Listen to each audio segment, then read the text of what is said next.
नमस्कार मित्रांनो, गव्हर्नमेंट स्कीमसाठी नवीन अपडेटमध्ये आपल्या सर्वांचे स्वागत आहे. मित्रांनो, आज आपण आपल्या व्हिडिओच्या माध्यमातून रमाई आवास योजना बघणार आहोत. या योजनेअंतर्गत गरीब अशा कुटुंबांना घर बांधण्यासाठी 3 लाख रुपये अनुदान हे दिले जाणार आहे. मित्रांनो, या योजनेबद्दल कशा पद्धतीने ही योजना राहणार आहे, आपण या योजनेची माहिती आजच्या आपल्या व्हिडिओमध्ये घेणार आहोत.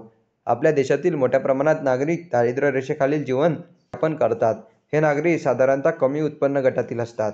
त्याकरिता त्यांच्याकडे जीवनावश्यक वस्तूंची कमतरता असते आणि त्याच कारणाने त्यांचे कमी उत्पन्न असल्याने त्यांच्याकडे स्वतःचा निवाऱ्याची व्यवस्था सुद्धा नसते. तसेच त्यांचे उत्पन्न कमी असल्या कारणाने ते नागरिक स्वतःची जागा सुद्धा घेऊ शकत नाहीत आणि अशा परिस्थितीकडे या नागरिकांकडे कच्चे घर किंवा झोपडी अशा प्रकारची निवाऱ्याची व्यवस्था असते. रमाई आवास योजनेअंतर्गत लाभार्थी आपण पाहणार आहोत. नंबर 1, या योजनेअंतर्गत फक्त अनुसूचित जाती, अनुसूचित जमाती, नवबौद्ध घटकातील व्यक्तीच लाभ घेऊ शकतात.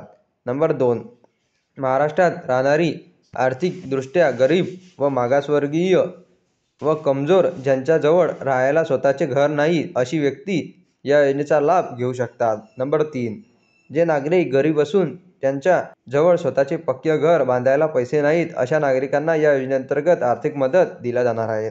रमाई आवास योजना या योजनेअंतर्गत मिळणारे काही फायदे आपण पाहणार आहोत. शहरी भागात घर बांधण्यासाठी तुम्हाला 2.5 लाख म्हणजे 2.5 लाख रुपये आर्थिक मदत ही दिली जाणार आहे. सर्वसाधारण भागातील क्षेत्रासाठी घर बांधणीसाठी सुमारे 1.5 लाख रुपये आर्थिक मदत या योजनेअंतर्गत दिली जाणार आहे.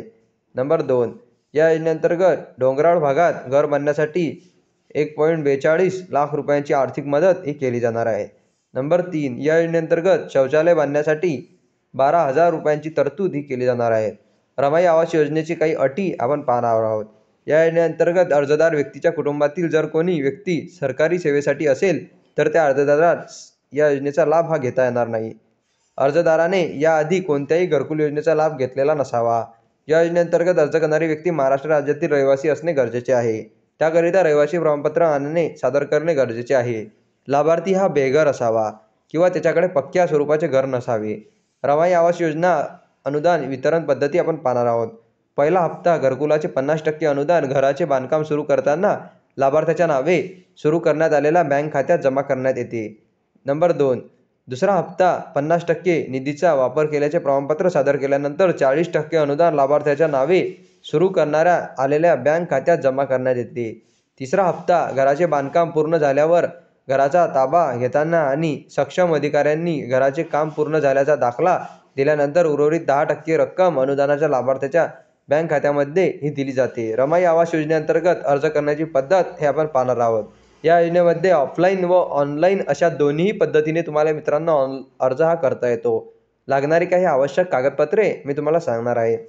पॅन कार्ड, मतदान कार्ड, आधार कार्ड, BPL प्रमाणपत्र तुमच्याकडे असल्यास, घर टॅक्स पावती, जन्माचा दाखला, उत्पन्नाचा दाखला, लाभार्थ्याचे रेशन कार्डमध्ये नाव असणे गरजेचे आहे. लाभार्थीचे बँकमध्ये जॉईंट अकाउंट असणे अनिवार्य आहे. नवरा आणि बायकोचे दोघांचे मिळून. तर मित्रांनो, जो कोणी या योजनेमध्ये पात्र असेल अशा गरजूंनी योजनेचा नक्की लाभ घ्या आणि अशाच नवनवीन आणि महत्त्वाच्या माहितीसाठी आमच्या व्हिडिओला लाईक आणि सबस्क्राईब करायला विसरू नका, जेणेकरून आम्ही तुम्हाला मित्रांनो अशीच माहिती पुढे देखील देत राहू. धन्यवाद मित्रांनो.